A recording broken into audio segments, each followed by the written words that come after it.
घर होईल मोठे आणि चमकत राहील या 10 गोष्टी आत्ताच बाहेर काढा.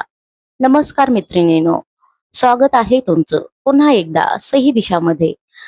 तुम्हालाही वाटतंय का की आपलं घर लहान पडतंय किंवा सारखं साफसफाई करूनही घर विस्कळीत दिसतंय? तर काळजी करू नका. आज मी तुम्हाला अशा 10 वस्तू सांगणार आहे ज्या तुम्ही घराबाहेर काढल्या तर तुमचं घर दिसेल दुप्पट मोठं आणि तुमची साफसफाईची मेहनत होईल अर्धी. चला तर मग सुरू करूया. एक, जुनी आणि न वापरली जाणारी प्लास्टिकची भांडी. जी भांडी तुटलेली आहेत किंवा ज्यांचे झाकण हरवले आहे ती ताबडतोब काढा.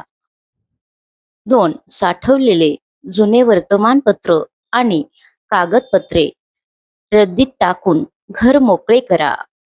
3, मुलांची मोडकी खेळणी. जी खेळणी मुले आता खेळत नाहीत ती इतरांना द्या किंवा काढून टाका. 4, एक्सपायर्ड औषधे आणि सौंदर्य प्रसाधने हे धोकादायक असतात, त्यामुळे ते आत्ताच कचऱ्यात टाका. 5, न वापरले जाणारे कपडे. गेल्या 1-2 वर्षांनी न घातलेले कपडे कोणाला तरी दान करा. 6, घरातील अनावश्यक शोभेच्या वस्तू. खूप जास्त शोभेच्या वस्तूमुळे घर भरलेले दिसते. मोजक्याच वस्तू ठेवा. 7, किचन मधील डबे आणि बाटल्या. ज्या डब्यांचा वापर होत नाही ते बाहेर काढा. 8, जुने चार्जर्स आणि वायर्स. ज्या उपकरणाचे चार्जर्स आता आपल्याकडे नाहीत ते काढून टाका. 9, अनावश्यक किचन रॅक किंवा बास्केट्स.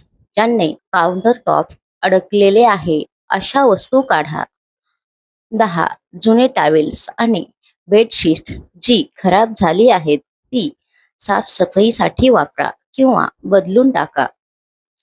तर मैत्रिणींनो, एकदा का या 10 गोष्टी घराबाहेर गेल्या की तुम्हाला स्वतःला घरामध्ये मोकळेपणा जाणवेल. कमी वस्तू म्हणजे कमी पसारा आणि कमी साफसफाई. आणि हो, तुमचं घर आपोआप प्रशस्त आणि सुंदर दिसायला लागेल. तर कशी वाटली तुम्हाला ही टीप? आजच तुमच्या घराची डिक्लेअरिंग मोहीम सुरू करा आणि मला कमेंटमध्ये नक्की सांगा की तुम्हाला घरामध्ये काय बदल जाणवला. व्हिडिओ आवडला असेल तर लाईक करा आणि आपल्या मैत्रिणीसोबत शेअर करायला विसरू नका. पुन्हा भेटूया अशाच एका नवीन टिप्स सोबत. धन्यवाद.